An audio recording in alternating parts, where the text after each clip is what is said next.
Bonjour à tous, ici Paul-Elena Ponceau pour un nouveau podcast spécial abonné d'Au-delà de l'illusion. Et aujourd'hui, on va vous faire une analyse de l'actualité. Mais avant de continuer, on voulait vous annoncer qu'il y aura une partie sur la plateforme YouTube et il y aura une deuxième partie sur notre site. Alors, la partie qui est sur notre site, ça sera bien sûr la partie la plus conséquente. Donc, la grande majorité de cette analyse de l'actualité est sur notre site dans la partie abonnement. Donc, on mettra juste en dessous de ce podcast le lien pour vous abonner à notre site. Il faudra faire un copier-coller parce qu'il y a un problème de compatibilité entre WordPress, donc qui est la plateforme sur laquelle est notre site, et Google Chrome. Donc ça fait que le site ne s'affiche pas toujours correctement avec certaines versions de Google Chrome. Donc pour cela, pour qu'il s'affiche, il faut faire un copier-coller et utiliser éventuellement Firefox, parce que pour beaucoup de versions il s'affiche, mais pour certaines versions de Google Chrome il ne s'affiche pas. Par contre, il s'affiche toujours sur Firefox. Et pour 5 € par mois, vous découvrirez dans la partie abonnement de notre site des centaines d'heures de podcasts inédits. Donc le dernier podcast abonné qu'on a fait, c'est sur cette notion de chute, comment l'humain est tombé dans la fausse création, le lien entre la chute et les pensées intrusives. Donc c'est quelque chose qui va très très loin. Et puis, il y a cette analyse de l'actualité, puisque maintenant, on sort 2 podcasts abonnements par semaine. Donc, vraiment, n'hésitez pas à découvrir notre site et la partie abonnement de notre site, où pour 5 € par mois, donc le prix d'une bière, vous avez accès à des centaines d'heures de podcasts inédits.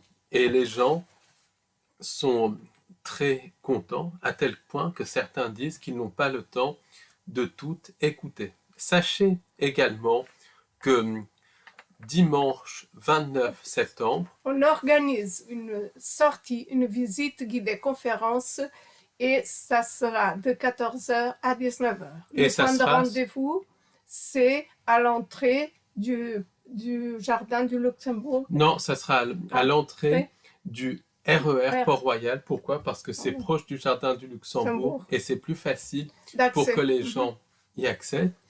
Donc, le RER Port-Royal, c'est boulevard de Port-Royal, Paris 5e. Et c'est la gare de RER et il n'y a qu'une seule sortie. Donc, on ne peut pas se rater. C'est juste à côté du parc du Luxembourg. Et donc le thème, c'est sur les tulpas et les entités sans âme. Et ça sera aussi sur le lien entre la chute et les pensées intrusives et sur le lien entre le symbolisme, les ondes de forme et le contrôle mental et l'hypnose collective. Donc, justement, dans le jardin du Luxembourg, pourquoi avoir choisi ça? Parce que déjà, c'est un lieu très sympathique. Ensuite, parce qu'il y a énormément de symbolisme ésotérique. Ensuite, parce qu'il y a aussi pas mal de petites anecdotes à dire dans ce jardin concernant des glissements temporels et très probablement la présence de tulpas. Donc, n'hésitez pas à venir. C'est vraiment des sorties super sympathiques où on donne des informations inédites et en plus, c'est un tout petit prix. Alors, sachez qu'en cas de pluie, les sorties ne sont pas annulées. Simplement, on va dans un café et on fait la visite guidée dans un café. Absolument. Et tout le monde, nous on est là et tout ça. Donc voilà, tout le monde. Beaucoup d'échanges et des informations inédites. Et parce que Paul Ponceau va très très loin. Et parce qu'il n'a pas de langue de bois. Vraiment, n'hésitez pas à venir. Alors sachez également que donc le samedi 5 octobre 2024, de 12h à 18h, on organise une conférence en présentiel et ça sera sur les false flags et le lien avec le gang stalking et les entités sans âme. Donc là aussi, c'est un thème inédit. Le lieu de la conférence sera le Café d'Orléans au 43 avenue Général Leclerc à Paris, dans le 14e arrondissement et métro Mouton du Vernet. Donc là également, il y aura une pause déjeuner où on échange, c'est super agréable. Il y a des pauses café et on passe une superbe après-midi. Vraiment, n'hésitez pas, si cela vous intéresse, n'hésitez pas à nous envoyer un mail pour réserver. Et c'est vraiment une conférence à l'ancienne. Oui, mais c'est le plus intéressant, puisqu'on rencontre les gens, on échange et il n'y a pas mieux que ça, vraiment.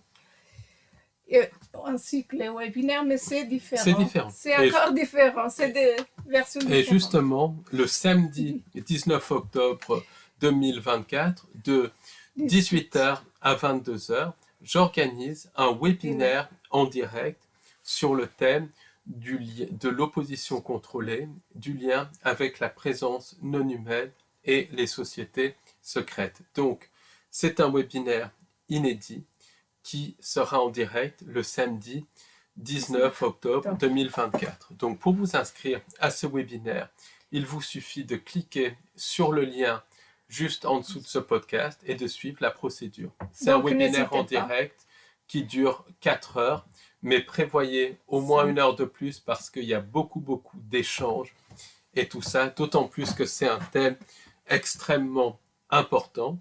Et l'avantage de ce webinaire, comme nos conférences du reste, c'est que c'est un tout petit prix, donc c'est accessible à tous. Le plus de notre travail, c'est qu'en plus, c'est très important, c'est très intéressant, et le mieux en tout ça, c'est que c'est des tout petits prix qui donnent accès à tout le monde, ou presque, voilà.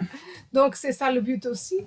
Donc, si cela vous intéresse, venez nombreux, on sera très heureux de vous accueillir, d'échanger avec vous, et il n'y a que ça pour vraiment continuer ce travail de recherche qui est plus important que jamais, d'être au courant de ce qui se passe en ce moment et de ce qui va se passer après. Donc, comme on est passionné, Paul, on n'a jamais fini ce travail qui est hyper important. Exactement. Donc, voilà, vraiment, n'hésitez pas à cliquer sur les liens pour voir les programmes des conférences, les programmes des webinaires. Si ça vous intéresse, ben, n'hésitez pas à vous y inscrire et à venir. Tout y est sur les liens en dessous de ce podcast. Et pour continuer, Paul, aujourd'hui, on va parler de l'actualité, mais pas sur on va en parler sur l'angle ésotérique. Ésotérique, absolument. Donc, le premier grand titre de l'actualité que je voulais aborder, c'est les marées d'équinoxe. Pourquoi? Parce que ça fait de plus en plus les grands titres de l'actualité.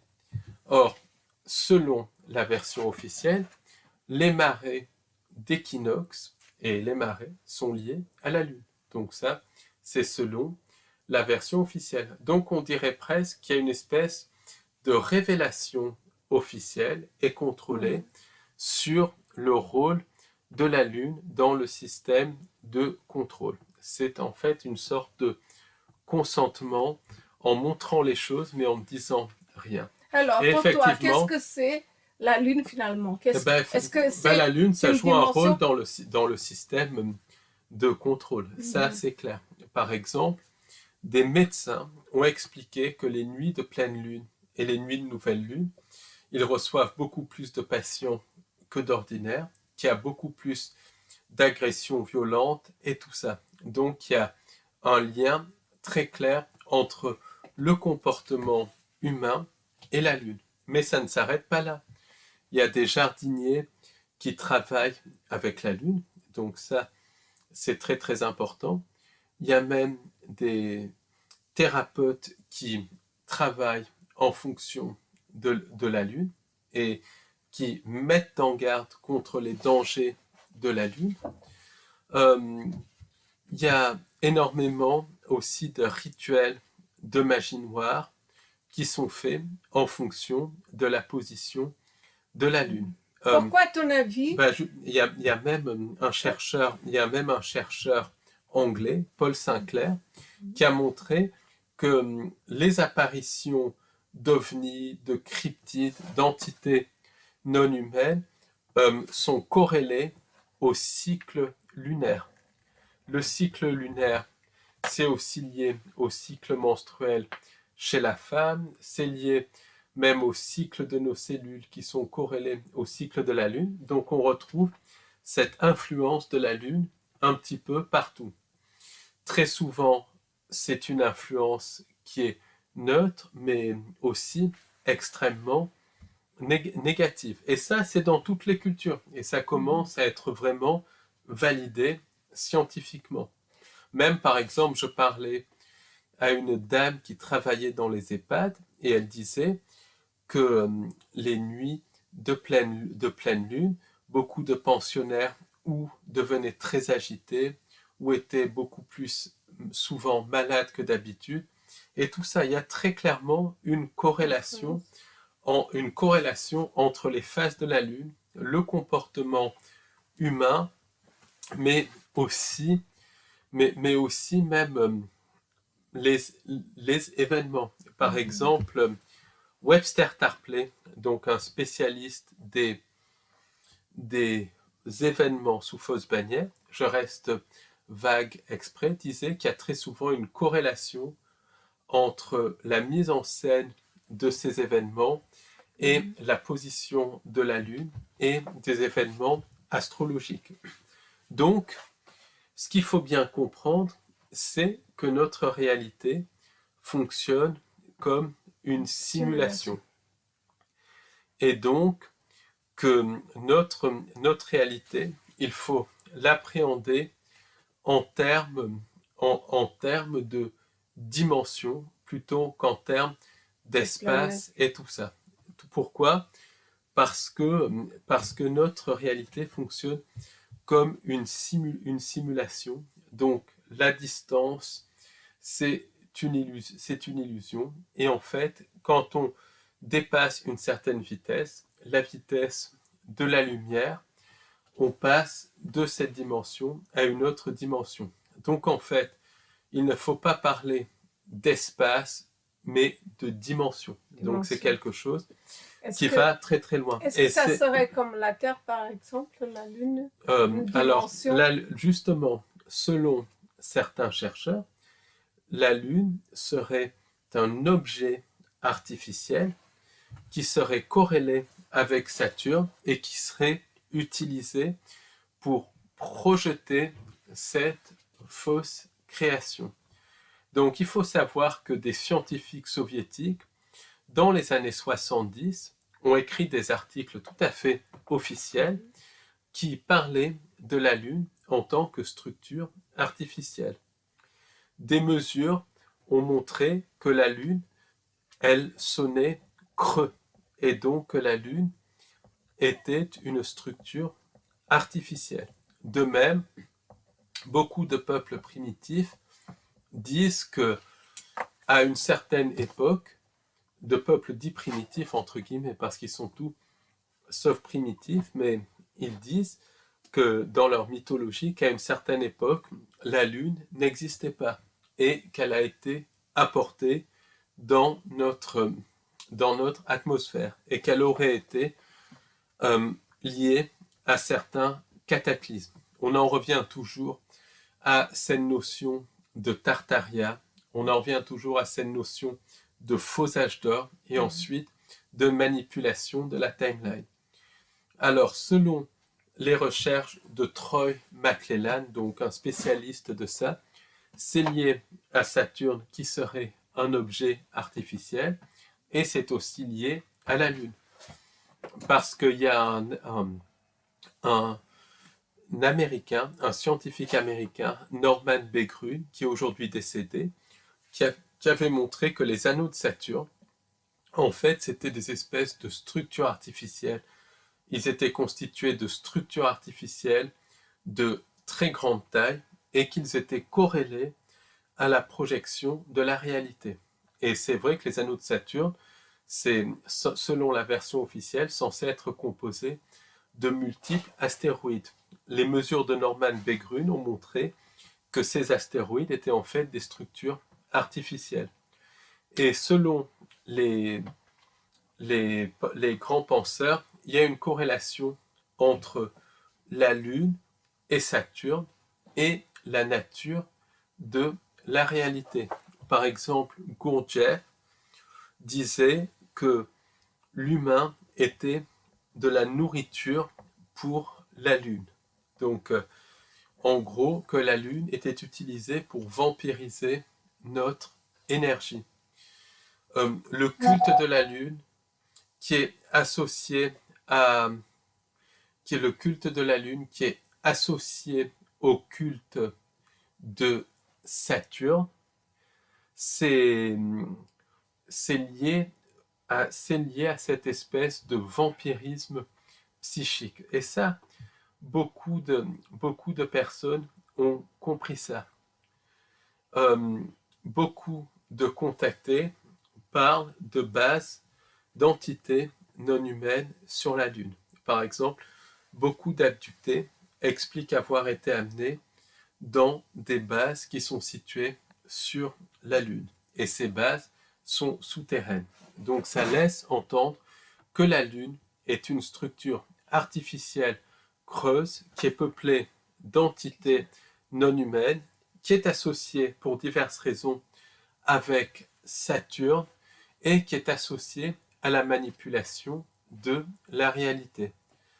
Beaucoup de personnes qui ont vécu des NDE et qui ont compris que le NDE était une manipulation ont expliqué que la Lune jouait un rôle dans les cycles d'incarnation et de réincarnation, en fait les cycles de vie simultanés qui sont associés aux entités sans âme. En gros, la Lune servirait à recycler les âmes, à les remettre dans le circuit des cycles d'incarnation, réincarnation. Et la Lune et Saturne seraient aussi liés à la manipulation du temps. Et c'est pour ça que le temps est associé à Saturne, parce que le temps, c'est une technologie des entités non humaines. Donc ce qui est intéressant, c'est qu'on se promenait dans Paris il y a quelques jours et qu'on est tombé au niveau donc, du quartier des Halles sur le passage de l'horloge. Et comme le passage de l'horloge l'indique, comme le nom du passage l'indique, là, il y a une horloge à automate. Cette horloge à automate a été inaugurée à la fin des années 70 par Jacques Chirac, qui était alors maire de Paris. Et cette horloge, elle présente donc du symbolisme reptilien, mais c'est un truc complètement flagrant.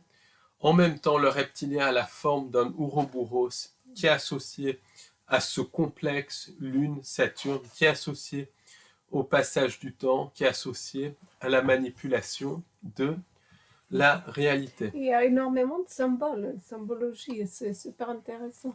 Donc, on a posé des questions sur la Lune à une dame qui est médium, mais pas n'importe quel médium, une médium qui a vraiment du discernement et qui a vraiment compris les mécanismes de ces entités.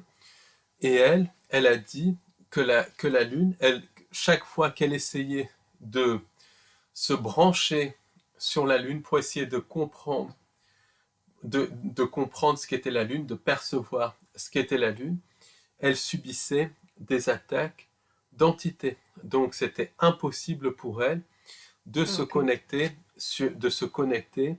sur la Lune. Et elle disait qu'elle subissait des attaques d'entités. Et elle a fait une corrélation entre la Lune et le ciblage en réseau. Selon cette dame, il y a une corrélation entre la Lune, les cycles lunaires et le ciblage en réseau. Or, le ciblage en réseau est lié aux entités sans âme. Donc, il semblerait que la Lune, ça soit quelque chose qui est lié à la fois à à une hypnose collective elle est utilisée pour hypnotiser les gens, pour que les gens soient comme des automates, et pour cela, la Lune serait renforcée par Saturne. Ça, c'est une chose. C'est pour ça que Gurdjieff parlait qu'on était de la nourriture pour la Lune. La Lune serait aussi impliquée dans la récolte du louche, des émotions humaines, pour le compte des entités sans âme, qui, selon des abductés et des contactés et des survivants du programme dimensionnel secret, vivraient pour certaines à l'intérieur de la Lune. Donc ça, c'est quelque chose qui est extrêmement important. Donc ça, c'est une chose. Après, à un autre niveau, la Lune serait corrélée au cycle d'incarnation, réincarnation, et elle servirait ça serait une technologie en fait qui serait utilisée pour réincarner les âmes dans la dimension terrestre. Et toute la Lune est corrélée à Saturne. Et c'est vrai que dans toutes les religions, dans toutes les cultures, on retrouve le symbolisme du soleil. Le soleil qui est lié à du plasma, qui est un plasma géant selon l'hypothèse de l'énergie électrique, et qui est un passage dimensionnel, d'où l'importance du symbole solaire. Donc on retrouve le symbole solaire, le symbole de Saturne, qui serait en partie technologique et lié au passage du temps, qui est lié aux technologies des entités sans âme, et le symbole lunaire, la Lune, qui serait impliquée dans les cycles d'incarnation, réincarnation, et dans une espèce d'hypnose collective. Et l'hypnose collective, ça se manifesterait justement en partie par le fait que les gens changent d'attitude à la pleine lune et à la nouvelle lune. Et le lien entre la lune et la nature de la réalité, ça expliquerait pourquoi il y a justement ce changement d'attitude avec les phases de la lune.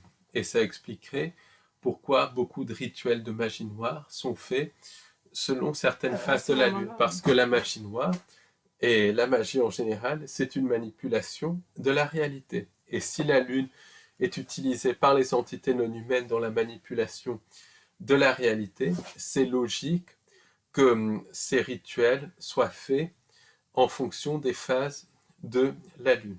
Et comme le ciblage est contrôlé par les entités sans âme, c'est évident qu'il y a cette corrélation entre les entités sans âme et le ciblage. Et je pense qu'il y a aussi un lien entre la Lune et la fausse lumière, la Lune et le monde astral. Ça, c'est beaucoup de personnes qui ont fait des voyages astraux parlent de la connexion entre l'astral et la Lune.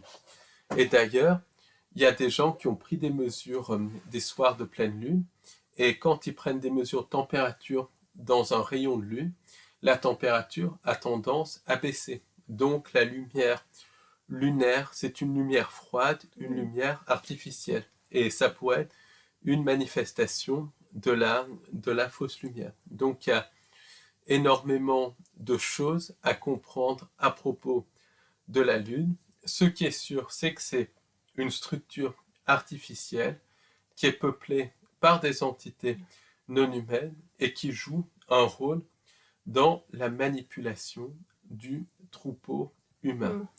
Donc, maintenant, si vous voulez continuer à suivre ce podcast, il vous suffit de cliquer sur le premier lien en dessous de ce podcast et de prendre un abonnement sur notre site. Pour 5 € par mois, vous découvrirez des centaines d'heures de podcasts inédits. Et on va parler des journées du patrimoine, on va parler aussi de l'affaire Al-Fayed, on va parler aussi de différentes choses sur la politique américaine, notamment un homme aux cheveux roux que je ne nommerai pas ici. On va aussi parler des événements au Proche-Orient. Donc, vous voyez, il y a encore beaucoup de choses à dire dans cette analyse de l'actualité. Donc, si ça vous intéresse, n'hésitez pas à faire un copier-coller du premier lien en dessous